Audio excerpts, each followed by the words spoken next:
Flash info de ce jeudi 27 août 2026. À la une, un nouveau cadre pour renforcer les échanges économiques. Le premier dialogue économique et commercial bilatéral entre le Cameroun et les États-Unis s'ouvre ce jeudi 27 août à Yaoundé. Les discussions portent notamment sur l'amélioration du climat des affaires, les investissements et le développement des échanges entre deux pays. En religion, la paroisse de Yom dans la région synodale du Konki de l'église évangélique du Cameroun accueille ce dimanche 30 août 2026 un culte de revoir en l'honneur de l'évangéliste Yves Baudelaire Sop.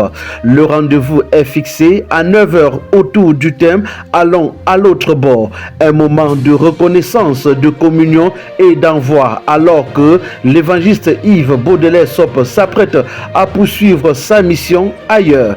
En santé, le Cameroun défend ses priorités à l'OMS. À Addis Abeba, le ministre de la Santé publique Manaouda Malachi a participé aux travaux de la 76e session du comité régional de l'OMS pour l'Afrique. Le Cameroun a notamment plaidé pour une meilleure gestion des personnels de santé, le renforcement de la nutrition infantile et la lutte contre le paludisme. En sécurité, les autorités renforcent le dispositif sécuritaire.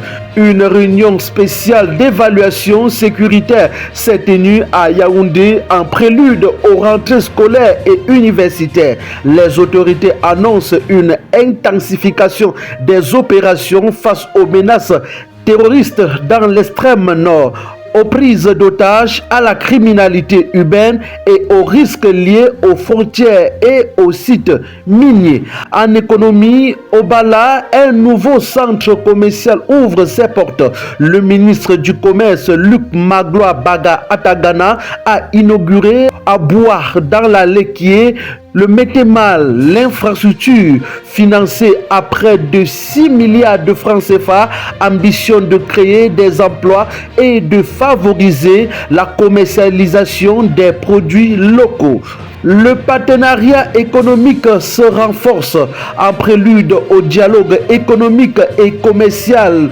Des responsables camerounais et américains ont poursuivi les consultations à Yaoundé. L'objectif est d'identifier de nouvelles opportunités d'investissement et de renforcer les échanges bilatéraux. En éducation, le gouvernement relance les audiences foraines. Le ministre de l'Éducation de base ordonne la reprise des audiences foraines destinées à établir les actes de naissance des élèves du primaire dès la rentrée 2026-2027. Les dossiers des enfants concernés devront être transmis aux tribunaux compétents avant le 15 septembre. Travaux publics Balmayo Samelima vers la reprise des travaux. Le ministre des Travaux publics Emmanuel Ganou Djoumessi a rencontré les responsables de Razel Beck pour faire le point sur le lot 3 de cette route long de 33 km. L'entreprise annonce la remobilisation prochaine de ses équipes sur le terrain. En transport, les nouveaux responsables installés. Jean-Enes Massena Gale Bibéhe a procédé à l'installation des personnels récemment nommés au sein de son département. Le ministre leur demande davantage de rigueur, de probité et d'efficacité dans le service public. En politique MRC, la préparation des prochaines élections se poursuit dans un contexte d'incertitude. Le parti invite ses potentiels candidats aux législatives et municipales à anticiper l'obtention de leur attestation de conformité fiscale.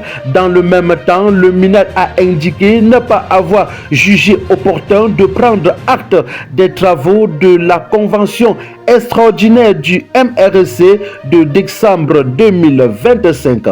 En agriculture, le Cameroun prépare l'entrée en vigueur des nouvelles exigences européennes. À quelques mois de l'application du règlement européen sur la déforestation, le gouvernement assure que le dispositif camerounais de traçabilité et de géolocalisation est largement avancé. Le ministre du Commerce insiste toutefois sur la nécessité de garantir une meilleure rémunération aux producteurs.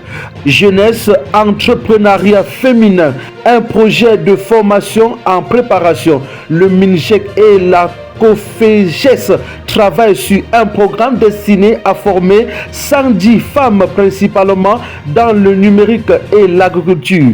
4 places sont réservées au Cameroun.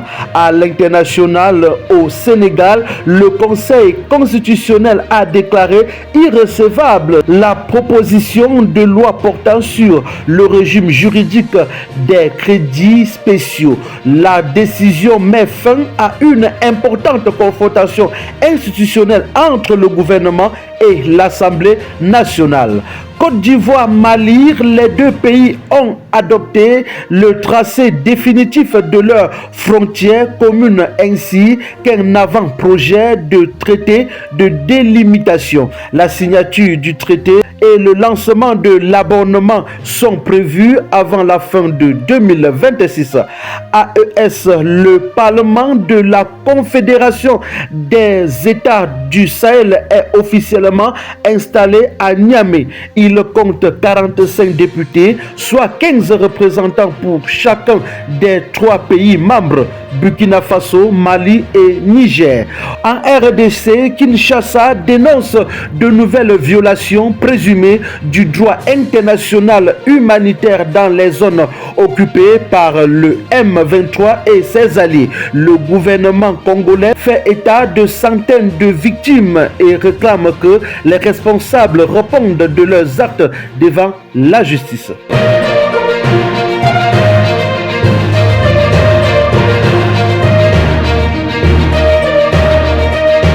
C'était le Flash Info de ce jeudi 27 août 2026 sur Kairos Info. Chaque info compte. Merci pour votre fidélité et excellente journée à toutes et à tous.